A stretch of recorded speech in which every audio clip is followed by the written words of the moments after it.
Hello, hello. Um,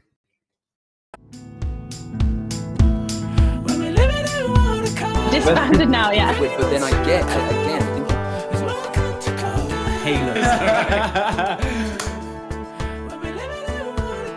thinking, yo, welcome to Candler Grove Chats. My name's Dan Candler, and on today's episode, we're going to be speaking to Joel Fallerini, who is a senior user interface artist at Splash Damage, as well as a freelance illustrator.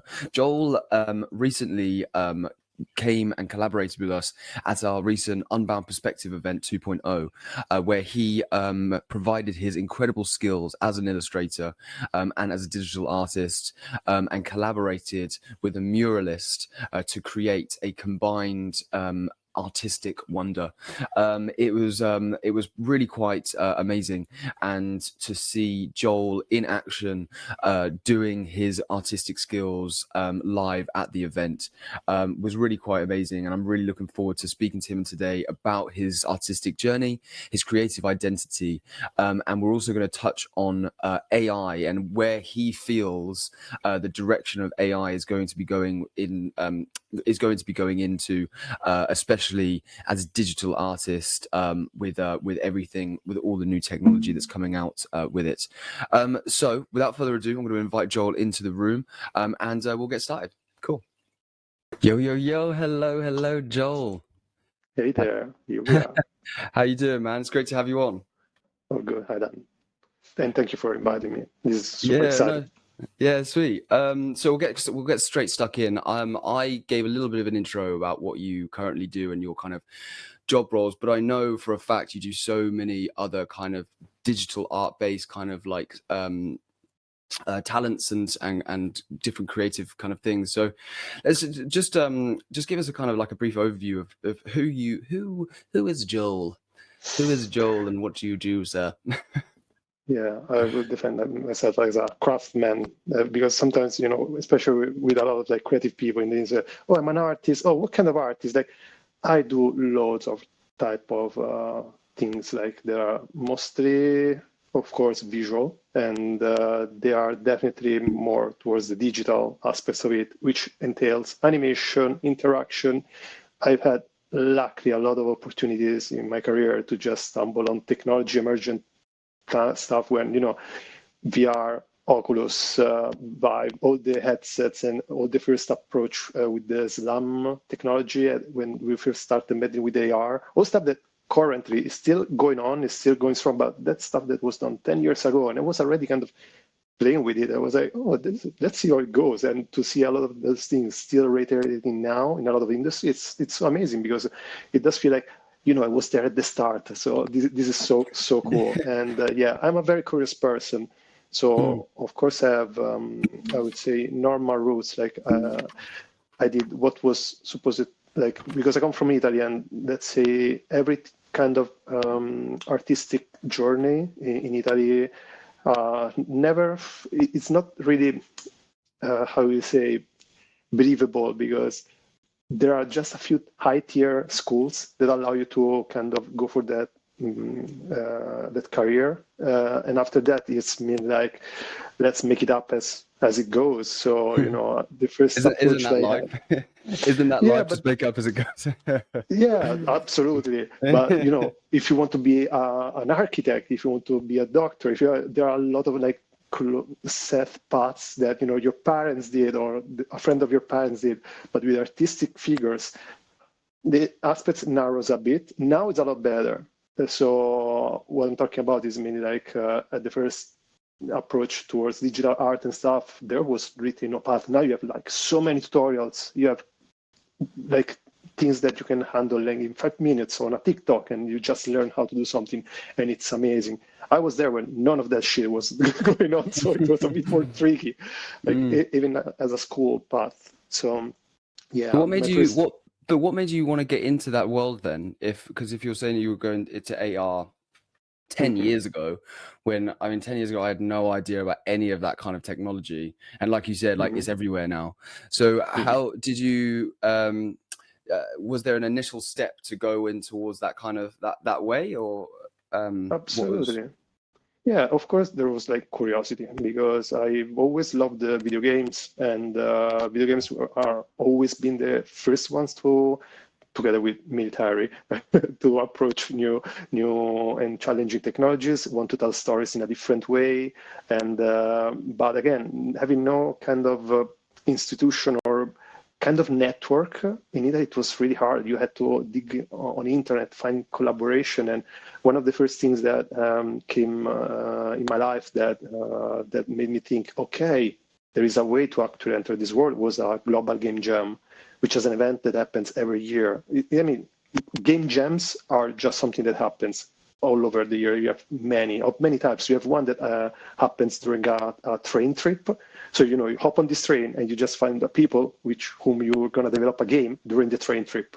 And, you're like, I'm an artist, I'm a coder, I'm an audio technician, I'm a story maker, I just do voices, and you can That's make a mad. game.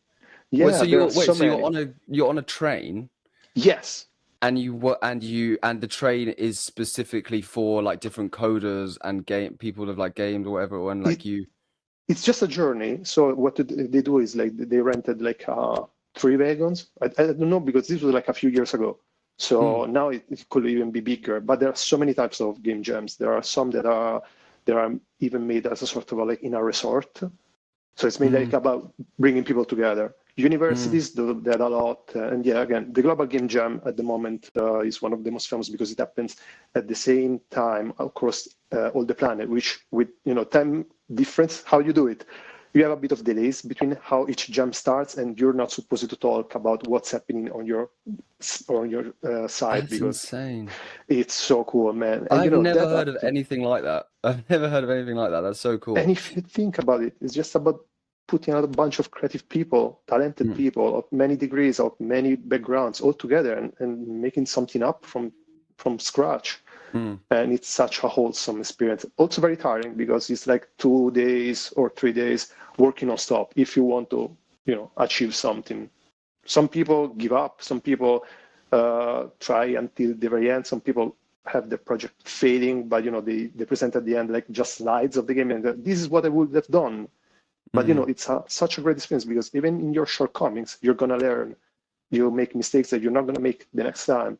So mm, all of that allowed me to be like, okay, I think that even if at the moment I was working graphic design, because being a creative, I didn't believe myself in being an artist, even if I was decent, because nobody believes in I can make a living out of this. So graphic design in advertising is the closest thing you can do because you're talented, you know about how to use colors, you know how to do a bit of framing, you maybe learn a bit about lettering. Yeah, let's give it a go. mm. So, but honestly, I wanted to tell stories. I wanted to make people have fun with what I was creating, constructing. So I've always been like a very visual, also a bit of a storyteller. So coming from comics, video games, I was like, I need to do something about this because it's literally killing me Mm. that I cannot express myself. Yeah, it's funny you had that you did that like that because there is that feeling, right? As soon as as soon as you do something and like as a kid or like when you're younger and you do these random things like I used to do circus and I used to do all these things and you get this, there is that feeling like within. And if like some people I think catch onto that feeling and they just run with it and get to a place to say where you've got to now, where you're literally living and breathing what that feeling was. And others, they just don't know how, and they don't know how to they don't know how to move forward, so they just don't. Mm. So that's really cool. So that was from the comics and the games and stuff. So then you went on a journey to find out how you could enter into this world. So where was your first point of call? Because you said, did you find there's somewhere in Italy where you could work on like building video games or kind of go on that path? Correct. I participated in this first Global Game Jam where I just meet with random people and I was Oh, okay. literally going there, living my business card, be like, I'm an artist, I can draw, I can Oh, tell I see. stories if you want, like, I can do a bit of everything. And one of the guys that was just grabbing my shirt was, look, I'm a coder, I need an artist, you look okay, let's do it. And what happened, like, Oh, we just made this game that was like a simple platformer inside.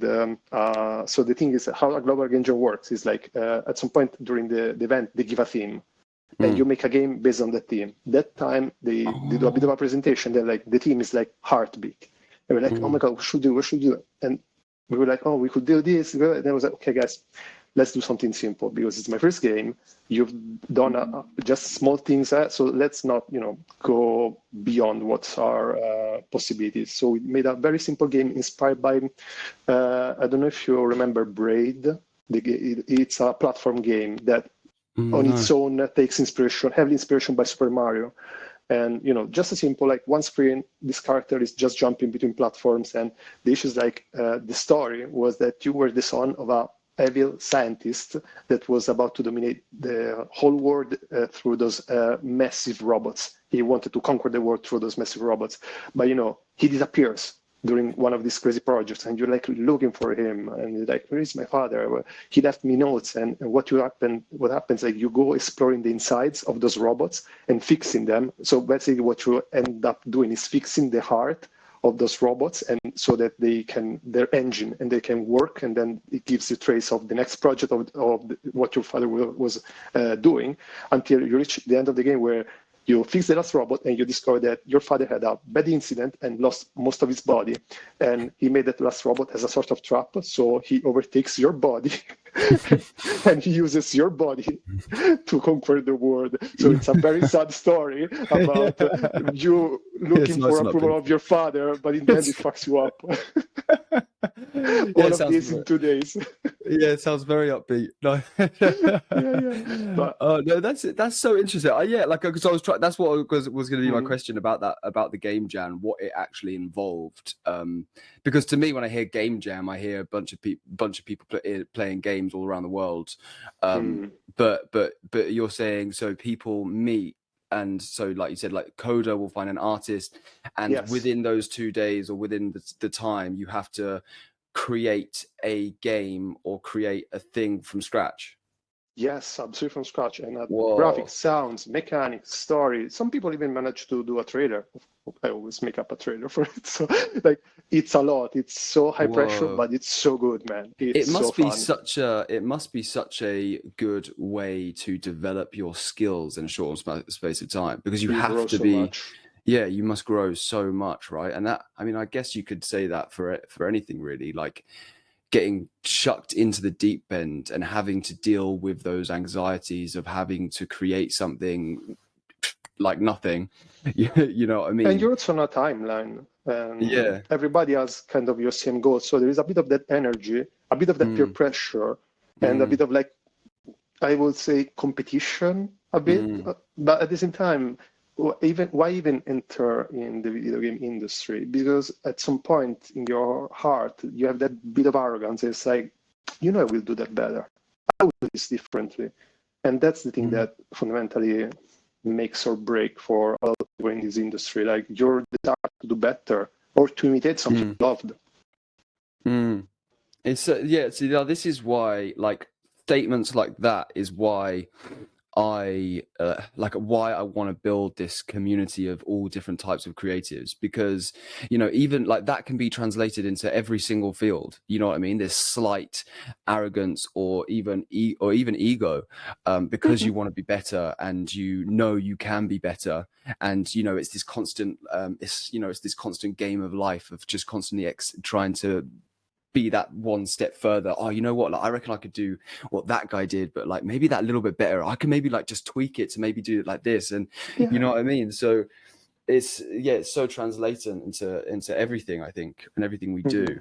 Absolutely, it's that balance also between the frustration and the kind of fun. Because if you're just trying to imitate, to reach better, I think you lose a bit the goal. But sorry, interrupted you. Go on.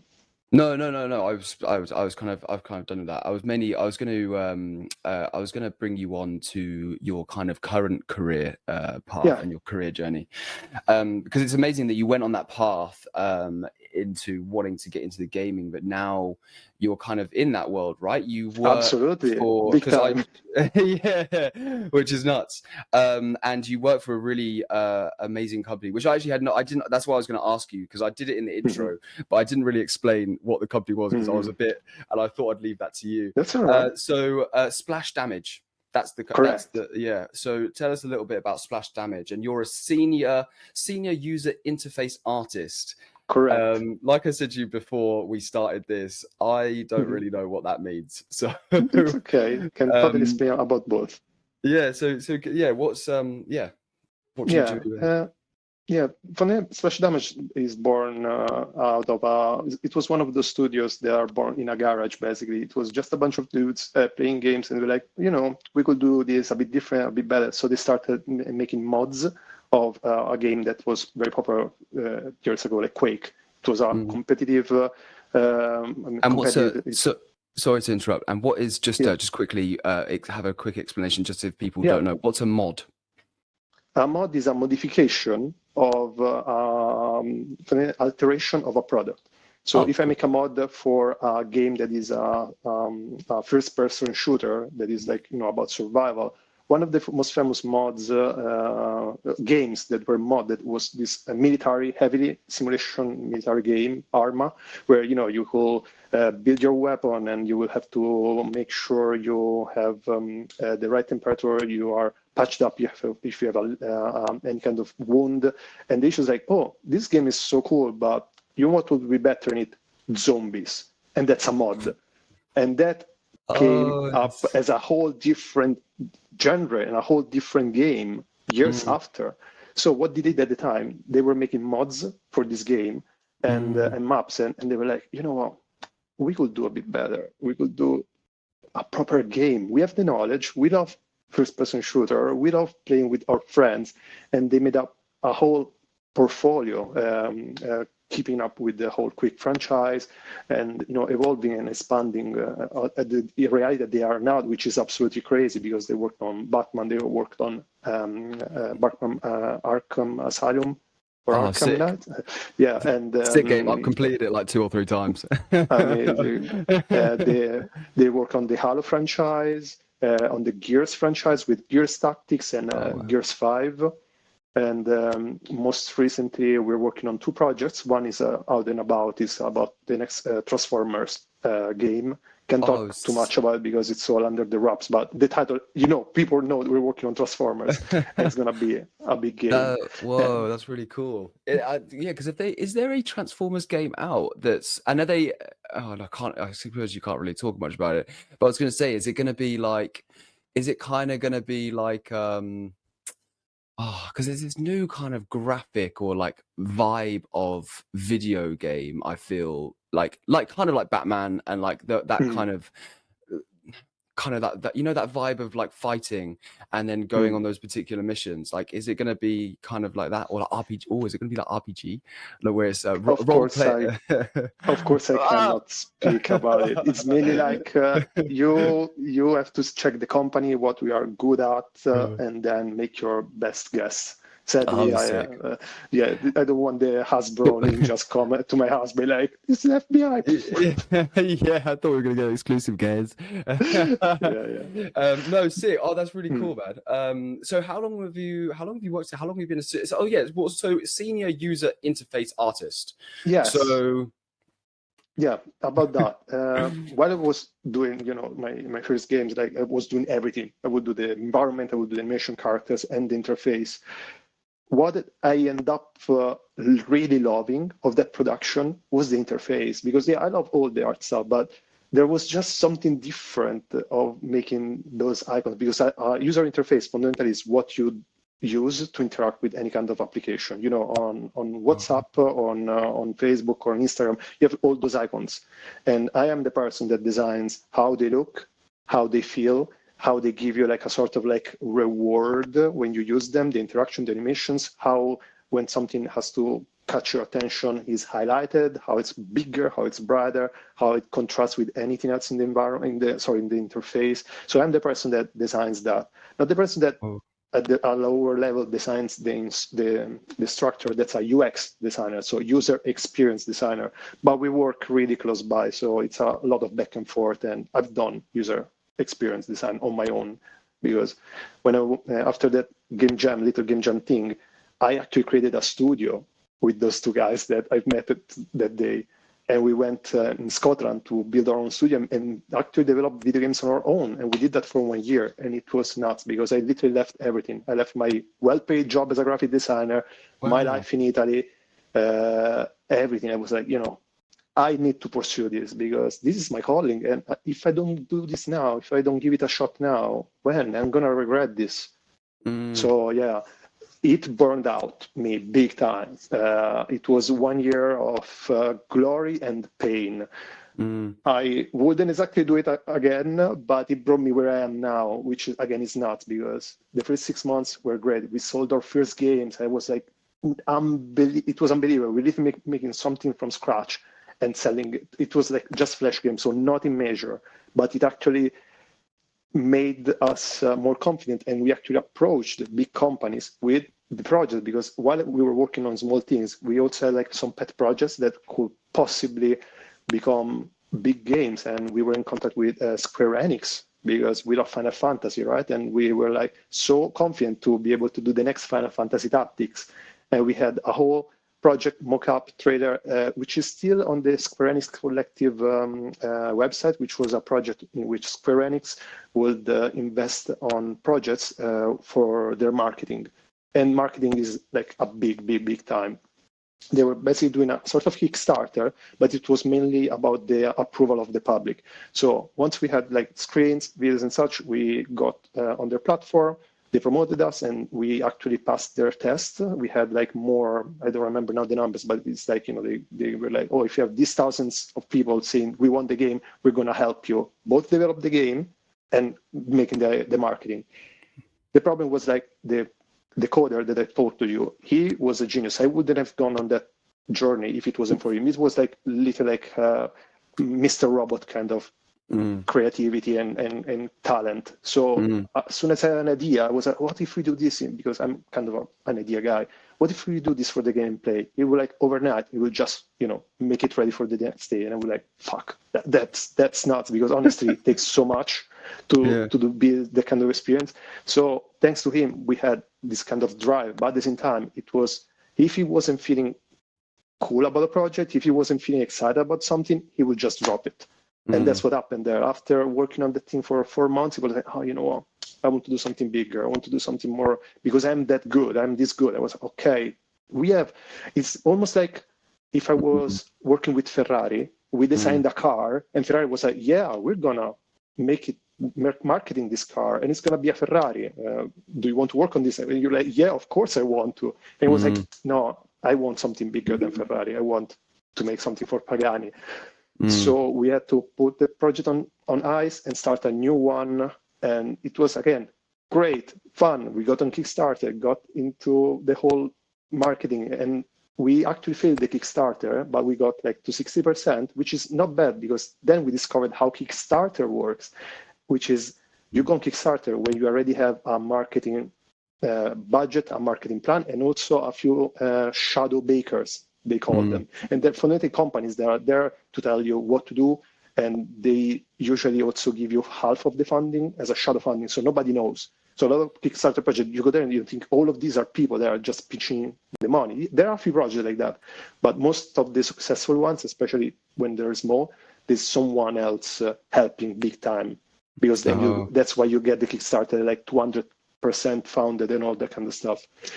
So we failed that, but we were contacted by publishers, big names. They were like, oh, you know what? We saw what we did, and that was very good. But you were alone, so we can help you with this. And I'm talking like Devolver Digital, which at the time, still now they're huge, but at the time they were like this kind of niche indie game. They were bringing up very cool titles. So for me, that was nuts. And wow, they are interested. We can do this, man. Because after the Kickstarter failed, we were kind of depressed, like, oh fuck, maybe we're not gonna be able to do this after all. And it was like, yeah, after working on all this, I want to do something else. Also, yeah, I think I'm gonna join a video game studio. I can't work as an independent anymore. and that crushed all my dreams. I came back home like afraid, because the issue is like we were working and earning money from the small projects right away. So it was like a small gap, but those projects bigger, they will take more time. And our funds were literally running so low at the time that I was like, what? Maybe I'm gonna find a part time, maybe. But then when he left, I was like, I couldn't do all of the coding, and I couldn't find anyone that was good as him. So I just came back home and felt, I tried video games and I failed, and possibly just gonna go back to my old job that I hated, and at least I tried. But once I come back. Yeah, go on. At least, no, I was going to say, like, at least you tried. And it's like you said earlier, that experience and that intense experience got you to where you are now. And you can almost, every time we've seen each other or worked together, like when we worked together on the last Unbound Perspective event and stuff, you always give off this energy of calmness. And it's almost like, hearing your, like, calmness and just like at peace, and just like you just know your shit, you get this stuff done, cool, yeah, like doing that. And you almost feel like after you've just said that story and like you just said your direction, it really does feel like you went into, you would put yourself in situations and scenarios that were quite like intense and high pressured, but like you would just drive and you would just go. What are the I guess, can you think of like any, like, I guess, catalysts to get you to go on those kind of journeys? Maybe catalyst isn't the right word, but do you know what I mean? Like what made you push to go into do these kind of adventures where you just go off for a year and start this crazy like gaming company studio and stuff like. Have you always felt like you've had a drive, or was there a push that you had to do in order to go and do those things? If that made Thank you so much for the kind words, and likewise, whenever I'm there on one project, like I can feel you bring all that love and embracing everyone and making everyone feel like seen and noticed. Like, so thank you so much for that. But yeah, it's definitely the people, because you can be as good as you want, as talented as you want, but you need some sort of feedback. You need public, and soft skills, I would say, are a big thing that one also has to master together with their talent, because if you're honest, people are going to be honest with you. Tell your art is good, tell your art is shit, tell your art can be improved, and there is no fail in that, because everyone is entitled to their own opinion, and you have to be open to most feedbacks, even the bad ones. Because sometimes you can be, let's say, triggered by that and be like, oh, you know what? I'm just going to stop that. Negative feedback is not bad per se, because it can drive you to either change your course or keep going for it because you believe in it. So definitely that drive came from, again, a bit of arrogance of being like, I think I can do this. And the good feedback that I was receiving, because, the first game jam I'd done, we got almost like 4 votes close to become the most appreciated game, but I won best graphic. So in my head, I was like, shit, I mean, it's the first time I'm doing this stuff, and I got best graphic and almost best game against people that have been doing this kind of game jam for a while. So that built a lot of my confidence. And I was like, yeah, this is what I needed, as sort of like, you should try it. And of course, at the time, I was saving some money because I was like a graphic designer. I was well paid, even if I hated the job. So I did have that bit of budget. But again, I was also building a house with my partner of the time. So let's say I didn't have like a huge amount. I had a nice amount. But yeah, I was like, you know what? I'm going to stop all of that and just go for it, because this is going to be life-changing for me, possibly. And it was, because after I came back, I thought, I was like, maybe I wasn't good at this. And people reached out to me and were like, Joel, you're back in it. I was like, yeah, so what?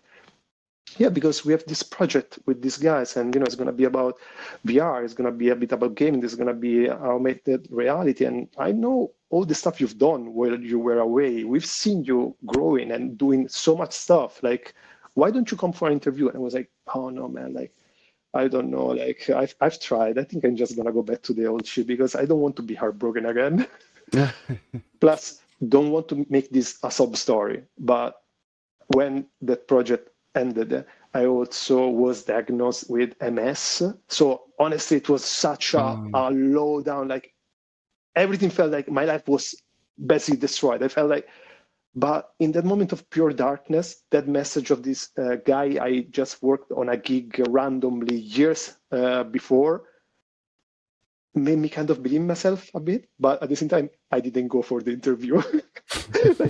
But I went the day after because I was still kind of like up in my head. And that was the start of a new journey into mainly, it was still again a bit like not super gamey, but it was about trying those technology. We were doing advertising for Samsung, Philip Morris, a few banks in Italy, and a lot of working with heritage, Italian heritage, so museums and stuff. So we were doing reconstructions of environments, augmented reality of old statues or old, not graffiti art. I can talk the name in English. Apologies about that.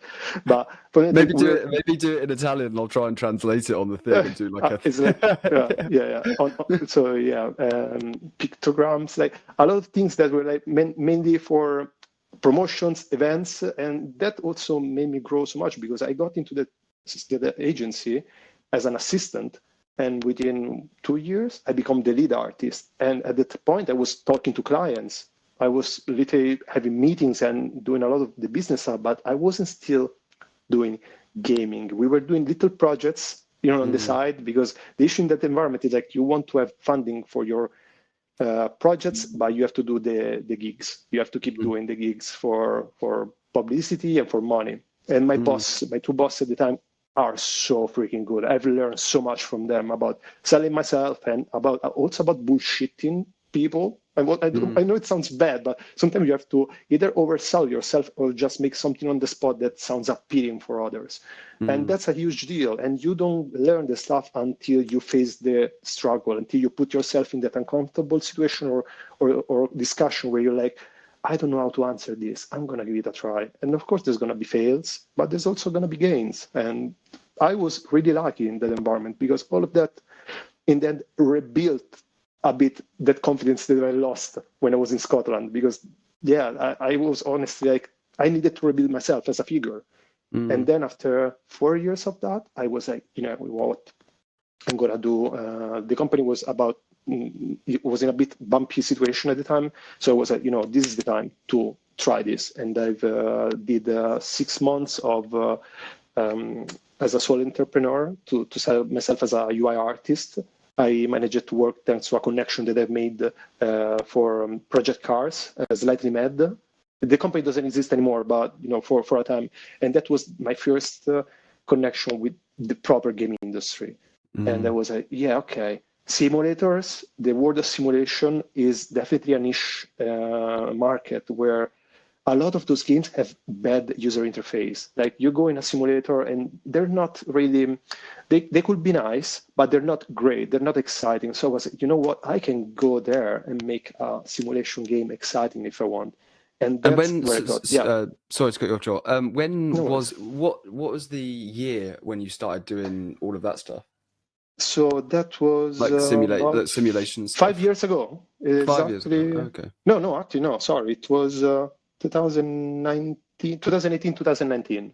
Yeah, okay. Roughly. Because when did simulation technology and like all of the because you said you were working on AR stuff 10 years ago. Yeah. And like I said, I'd never heard of anything like that around 10 years ago. When did all this start? It was very basic, man. Yeah. When did it all start kind of coming about? What was if you think about simulation games, you have like Flight Simulator. You have been having those since the early 90s. Oh, yeah. Those are simulator games. And if you think about it, they're all about the experience. Giving you the tidbits and kind of making you immersed. And they're technical, but they're not pretty, okay? So I was like, you know what? I'm really good at making things pretty. And I can understand how this stuff works. And my first job in the proper industry was for Dovetail Games, which were makers of Train Simulator and Fishing Simulator.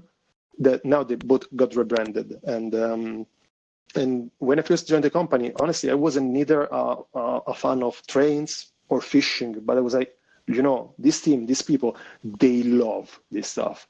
I can learn so much and I can improve their experience because generally their user interface look like shit.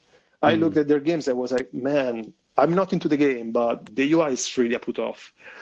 So I got there again as an assistant, and within 2 years, no, actually no, between 1 year, almost 2 years, I became lead again because I simply put the work.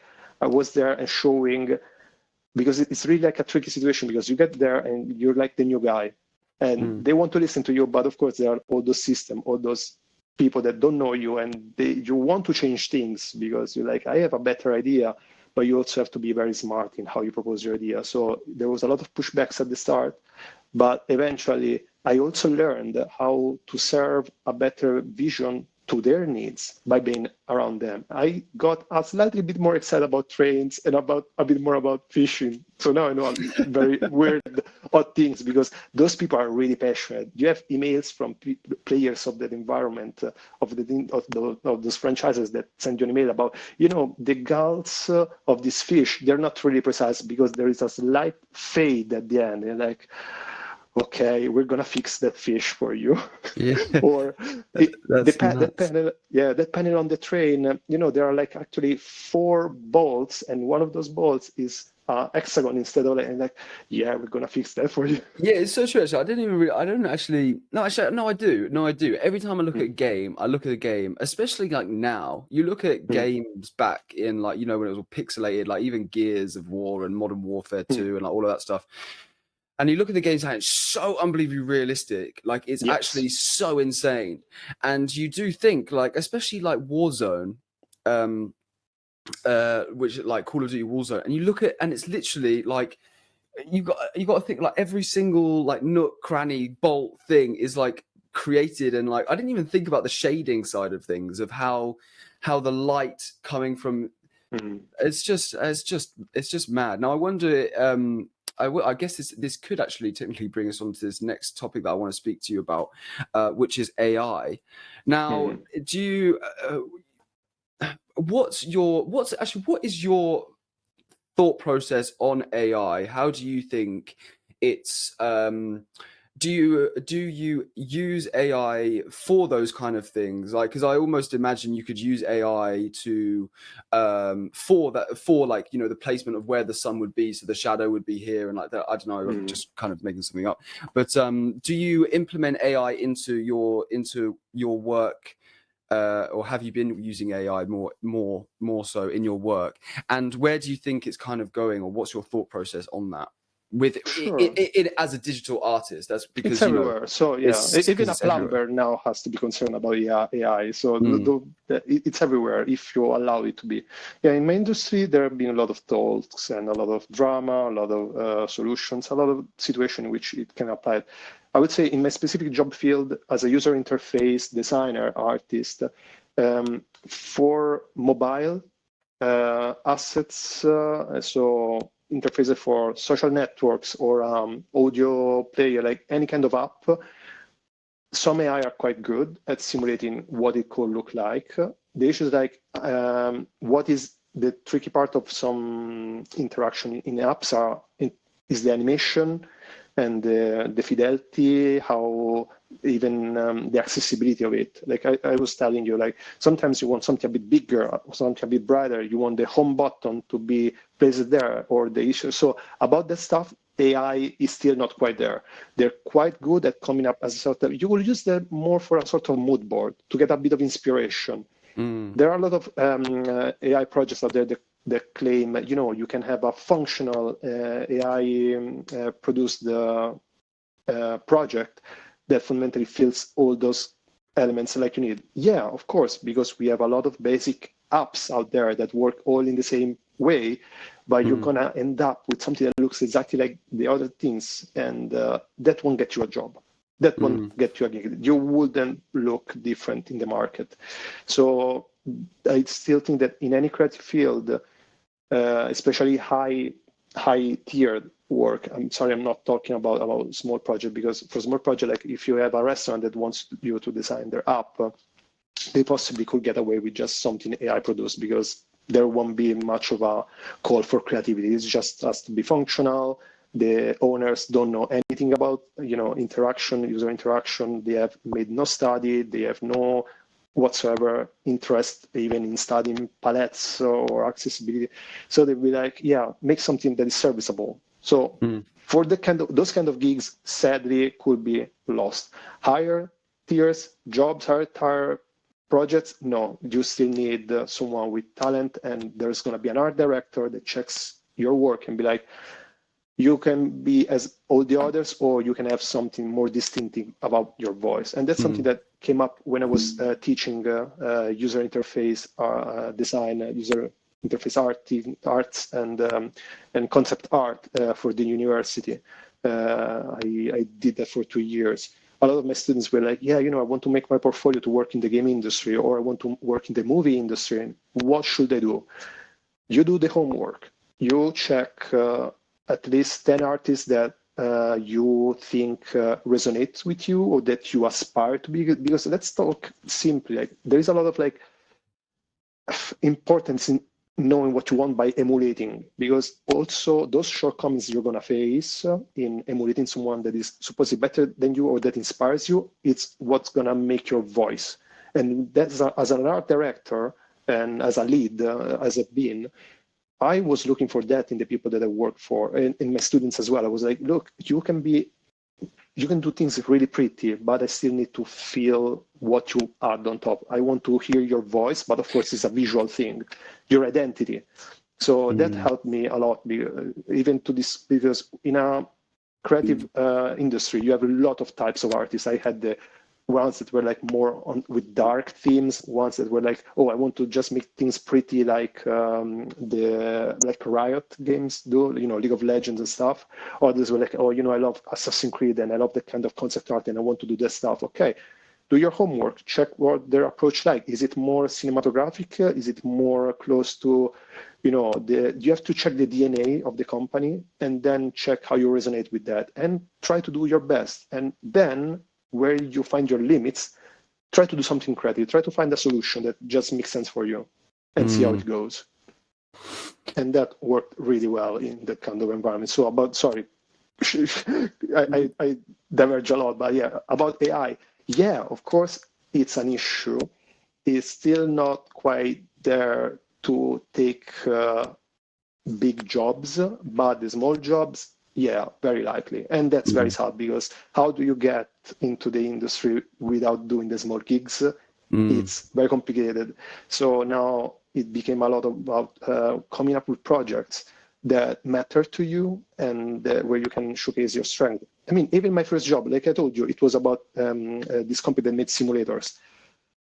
In my portfolio at the time, I came up with a project that didn't exist. I claimed that it was a project for a car simulator that got funding, but then the funding was removed because in Italy, everything's so shady. So I made up a few names. Honestly, I bullshitted them into believing that was a real project.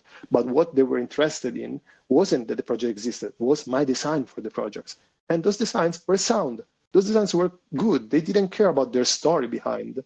And that actually got me my first job. So a lot of people are like, oh, I can't get into industry because nobody hires me. Well, hire yourself. Do something. It's so no, it's just it's and again, like we were speaking earlier, it's so it's exactly the same in, like, as a photographer, as a model, as a dancer. Like, you're complaining all the time about not getting the work. Okay, cool, create your own work. Create your own success, make the opportunities for yourself, and then present them to the world, and then people will see your true authentic self, and then you'll be placed into the realm where you should be placed, that fits for you. I think people get too caught on, and this is what I wanted to. What I wrote down is what I liked what you said about do the homework, because you need to find your identity. And I think it's so true, and this is why one thing I think about AI when I listen to you talking then is almost I wonder whether we'll start to get into a realm where passion will start to kind of like almost change, because passion before was a human feeling, a human motion, but the passion will almost shift because you will be using something to almost find that thing for you, using the AI to create the thing for you. But the passion came from before was literally like drawing and using those hours to fail and to be that and to like what you know were saying, like, you know, to just constantly learning. And that's what I really just appreciated what you were like saying about like just like this whole entire conversation. You've constantly impringe these things of like of learning and failing and learning and failing and learning and failing, and that is what life should be. We can't just get the thing like this and just expect it all to be, you know, fine and dandy and all this stuff, because it's just not sustainable. So having the ability to truly do the homework, I'm wondering whether that will start to shift, which will then shift the passion that I was talking about. Yeah, definitely. It's about evolution. If you think about animation, okay, animation started so how this animation started was like animating things and making assumption of how characters moved and stuff. But then when you had like a big production, like the first Cinderella and stuff, they were doing rotoscoping, okay?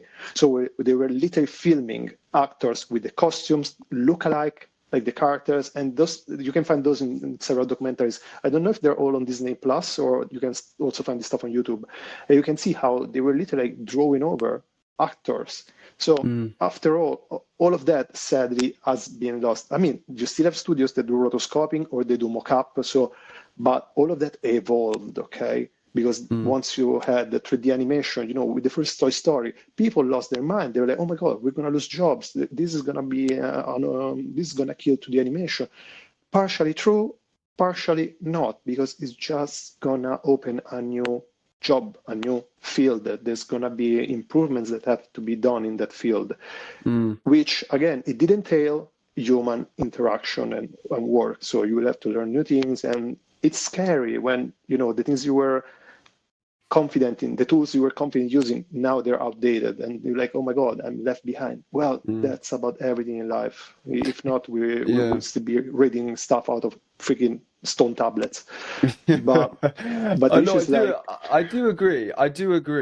But it's also, we're also in an ever evolving time, which is like 100 times more intense than it has been ever in time. You know what I mean? Things are developing within months now. Like AI, ChatGPT, all these different things are literally evolving within months. So it's almost like we have to play catch up as well.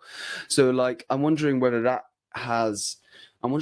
is going to affect us in a way as well, because before we would have time to kind of figure out all of these new technologies over however many years and slowly adapt. But now there's no time to adapt. Like, you just have to know, and you just have to be in it, and just you know. So yes, but likewise, historically, we have those documents that says the exact same thing, those are the exact same concerns about creativity in the past. They were like, before, you know, it will take authors years to come up with a book, and now they can come up with seasonal things. And we're talking about the 60s or 50s, where you know, you will have like publication of stories, and they were like, "Oh, that's not the way to write a book, because to write a book you need to put the work for years." And then you will now have books that are like published like in small editions, very sexy at the time, also cheaper. And that was a shift in narrative, but at the time you will hear the same concerns of the time. They would, "Oh, you know, you can't have quality with that kind of product." No, it's just a shift. And yeah, no, I don't mean quality. I don't mean quality, because quality will only increase. I mean mentality. Like, I just think the mentality and the way that we have to adapt to these situations, I just wonder whether that will have more of an effect, like more of an effect internally and subconsciously, or psycho I got the gist. Yeah, It's all about, yeah. the This, dopamine of the neurons and yeah, the like oh I god, wonder whether the new that will. thing. Yeah. Yeah. But yeah, definitely it's changing now. But even stardom changed if you think about it. Like I don't know if you had a Mm, chance to see the documentary about "We Are the World," the song from Lionel Richie and Michael Jackson, and basically, um. the song "We Are the World, We Are the Children." Oh yeah, yeah, yeah. Yeah, there is a whole documentary on Netflix, and if you see that, you kind of see how stardom was different at the time. You Mm, see all those musicians, and you think about how musicians are now, and how their songs are more about, mm, tasty, fast. This is going to be trendy. This is great for this TikTok this month. So yeah, yeah. there is a lot of that. And It's really true.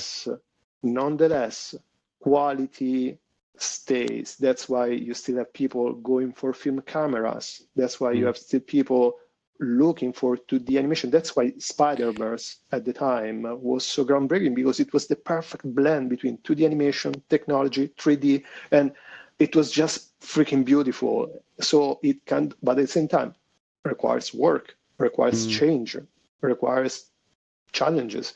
mm, So AI now for animation and for graphic design, for it's doing a lot of things very nicely, very mm, cool. But does it stay? Does it stick? Like, except for memorable memes, you don't have much of that. You mm, have still people going back to an oil painting and crying in front of an oil painting. And mm. that's who we are as people. We are interconnected, we are emotional, we are empathetic, unless you are a compulsive narcissist or you have other social problems. But the issue is like most people will still look for a bit of a more grounded experience. So I'm confident in that. And that's why even nowadays with all the, I'm mostly a digital artist, okay? And I get a lot of mixed feelings when people are like, oh my God, this looks so good. And they're like, oh, is this, because I love to simulate real media in digital. And they're like, no, all of that is digital, it's on the iPad. And they look at me like, what? It's like, yeah, because I Mhm, am lazy as an artist. I want to get to the result. So I am one of those that are possibly mm, problematic, but at the same time, when I see people connect with my work, being emotional, I like, yeah, I know I'm doing a good job. It doesn't matter how I do it. no, And I that's love the that. feedback we should look for.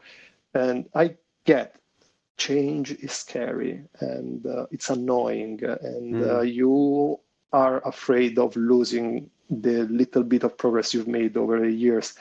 But that's at some point is natural selection, even if now it feels like more is artificial mhm, selection. But those challenges come for you to make a change and to grow. It's inevitable. If not, mm. you will still be in primary school. If not, you are meant to change environment. It's It's healthy to yeah. change environment.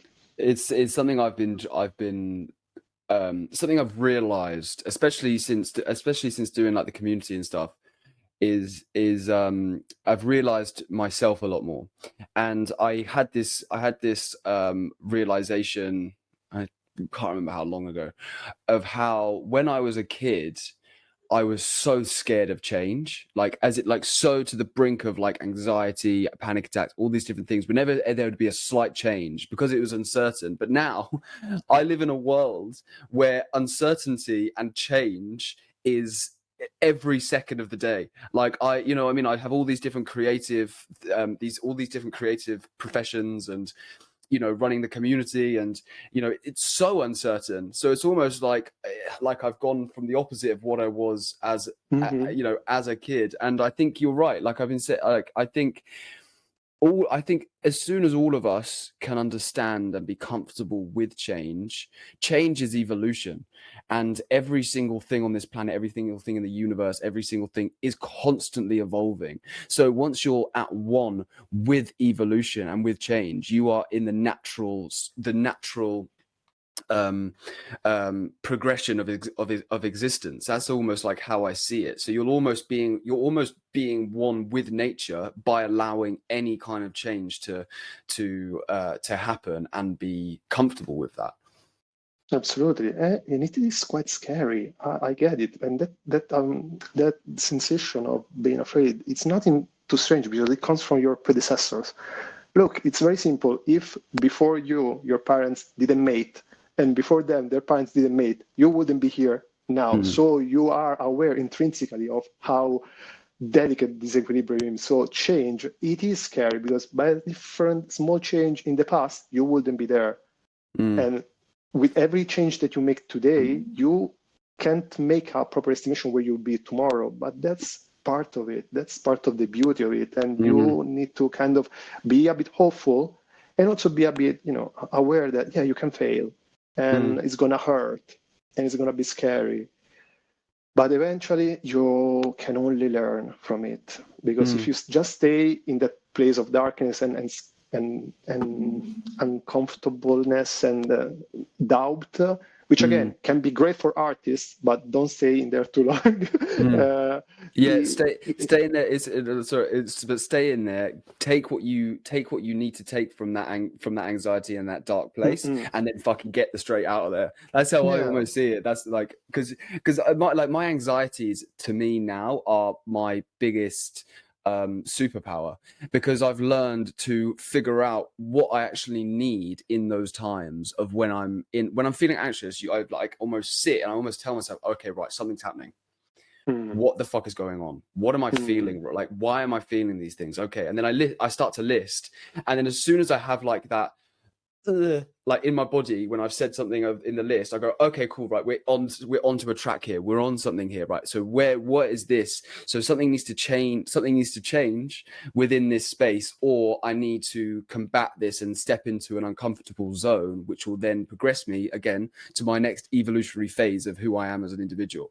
And I think it's a task I think everyone can do. Like, if as soon as you feel either upset, sad, shit, angry, and you have no idea what that is, just literally just sit at one with yourself and go like, right, let's actually list in my head every single thing that's going on in my life right now, and what the fuck is, oh no, this is a bit weird, right, sweet, let's sort that shit out. And I think it's so important, because you then become one with it. And absolutely. Yeah, it's about unpacking your feelings, especially as a creative person. That your creativity is born from a need, from a curiosity, something sparked that thing to you. And it's important to pursue that. For some people, it's ethnicity. For some people, it's relationship. For some people, it's just, I want to make something pretty. For many years, a lot of my art was mainly portraits. I wouldn't be focusing much on the expression of things. I wanted just to create beauty. And of course, it was, I suppose, a good ratio was like 70% female portrait and 30% either creatures or male portraits, because it was just a main preference. But a lot of people were looking at my drawings and be like, oh my God, yeah, I see this stuff, oh my God, did you invent that? And I was like, no, I just wanted to make something beautiful. I was just following the craving. Nowadays is a bit complex because I put a lot of my emotion, so it takes me a bit more to create something, but at the same time, if I have something really strong, a strong emotion, I just whip it out right away.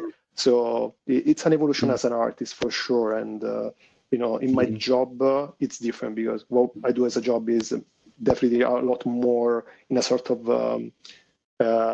environment, a corridor where I cannot diverge too much. But at the same time, being in that box, being that little garden that you have to make beautiful anyway, is such a great exercise for any type of artist, even if you're a photographer, even if you're an illustrator. Sometimes confining what you can do and make that little corner incredible, astounding, and at least challenge yourself in that way is such a great exercise for any type of artist. That's really interesting, because we try to break the box. And it's like I always say, there is no box, but it's interesting to think actually being in that box and constrained and having to only work with parameters can actually then, when you're outside the box, make you go, oh wow, it like almost opens you up then to new possibilities, because you want to explore those new possibilities that you couldn't in that box. That's a really interesting way to put it, and I've never really thought of it like that. So with that then, with that whole being let out the box, is that almost in a sense, at our Unbound Perspective event, when you were working with Kinga, who guys did she was doing the mural. So Joel and Kinga, they both worked together at Unbound Perspective to create a collaborative piece with art and graphic design combined.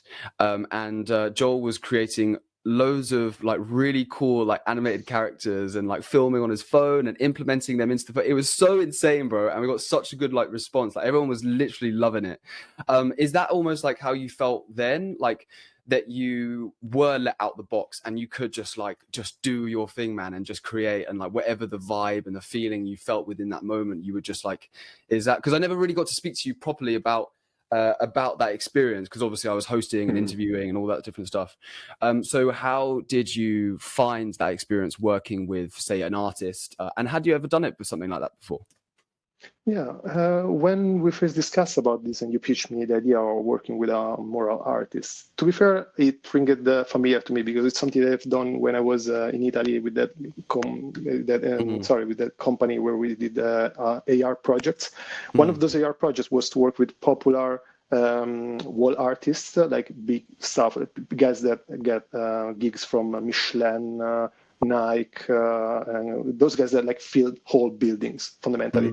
And at the time, the gig was to make that art, and when you will shoot it with your phone, make it animate.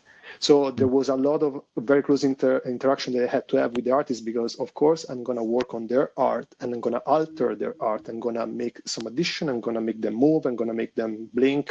There were so many artists that were like so jealous about their art. So they weren't in love with the idea of having something on top of them. But, you know, it all comes from, I scratch you and you scratch me. So I came up with a few prototypes about, you know, literally like stop motion. I wasn't even animating them. It was like, you know, you have this creature there, this character there, and he's on a bike. The funniest thing we can do, well, he will do some tricks on the bike, and then, you know, go away. And the guy was like, "Can you do that?" I was like, "Of course I can. I wouldn't suggest this if I could." So it became a bit of our relationship of like challenging them with something that also they would have loved to see from their art. So when this project came up, I definitely checked out her art, her style. I was like, okay, what can we do there? Can we augment it? Can we create, or can we create an environment? And her colors, her shapes were so much about creating this lush environment. And it's such an inviting place where you can just feel like, you know what, it could be cool to use this as a sort of world, as a sort of like stage where you have some actors playing and doing some cute, funny stuff. And yeah, the characters came out really like, we didn't even chat about it, and I came up with this little guy with a candle head. He was like, I was thinking about a mascot about that, and it was just about this vibe that the three of us had, without even talking. I came up with that, and I just did it, and it rang cool for you. It rang like it was there from the start, and that's how I feel about art often. Like we just have to have fun with it, and the challenge was, of course, that I will know the environment. I will know how long it will take me, and of course there were a few challenges. And from those challenges, like on the spot, during the event, because I did a few things on my own, and at the same time, once I actually started animating there during the event, I found some shortcomings that I was facing myself. I was like, okay, I need to make a cut there because this is not going to work. And eventually found solutions for that. And that was such a rewarding experience because it's a challenge, but it's not anyone. I'm putting the challenge for myself. And you have that ability to be creatively free and put those challenges amongst yourself. Yeah, put those challenges on yourself so you can get the best that you can do out there and get yeah, I've lost where I was going to go with that, but yeah, no, it's so yeah, that's great. It's a great way of putting it, and it's really cool to hear that as well, because that's exactly when it comes to these kind of events and where we do allow people just to be creatively free. It's so lovely to see, because you just see people in their you know when like the flow state where people where you feel that flow state. You can see it on people's faces because they're just being able to be themselves. And I really, truly believe that those moments, and especially when you are working with other creators that you've not really met before or know, but because you're both in flow state, it just becomes this like ever evolving creative experience, which just it creates so many new ideas for you as a creative, that person as a creative, and the whole experience as a whole. So yeah, so it's really cool to hear. And it, you know, and you know, her artwork was amazing. Your animations were just incredible, and I'm really looking forward to seeing the our final collaborative project, which we will have at our next event. Yeah, like it's really it was really cool to hear about that, and it's been really cool to speak to you, bro, and about your life. And you've had what sounds like such an amazing career, an amazing journey as a creative, a very true, authentic journey. And I think that's where the best creatives come from, is an authentic place, and you can see that from the work and the art that you produce. So honestly, man, it's really an honor to be able to kind of know you and have you on you know, on this journey with us, and for your skills and talents at our previous event. Like, it's like really cool. And yeah, you've got some amazing things going on, and just your mentality towards these different things. Like, I've made so many notes within this because I think it's so beneficial, and I really think that people are going to get a lot of value from this. So yeah, no, thank you so much, man, and thank you for being here. Thank you. And yeah, we'll have to do this again, bro, because it was really cool. Anytime. Yeah, really cool. But sweet. Always up for a nice chat. That actually, before we leave, where is the best place for people to find you? Definitely Instagram. The issue, like in my industry, you don't showcase a lot of your work because it's private. It's signed to be like not for everyone else until it's ready. So a lot of the work I've been doing for the past 2 years, actually for 5 years, I can't show it unless you're someone that signs an NDA. But definitely Instagram, hit me up there if you want to collaborate, chit chat, have a talk about art. I end up, when I participate to several events in the weekends about sketching groups, one where I actually met EJ that introduced me to kind of creative, EJ Negre, and he's checking his stuff on Insta. I mean, you can put some getting about, bro. He's getting about. And we met at a sketching group in King Cross, made by Oksana, another incredible artist. She definitely, you two need to definitely reach out, because she also has so many creative ideas and just an amazing, wholesome spirit. So it's all coming together, man. So yeah, just keep doing what you're doing, because it's feeling great. Oh, blessings, man. That means a lot. But you didn't say what your Instagram handle was. Oh yeah, Joel Art X. Joel Art X. I will put that in the description for everyone to click the link. Make sure to give Joel a follow, see his work, and message him, because yeah, he's doing amazing things. But no, thank you, everyone. Make sure to follow and subscribe for everything kind of creative, and all that shizzle. But it's been great to talk to you, man, and cool. Peace out. Thank you very much, everyone. See you soon. Cheers. Oh, no, I forgot I did that.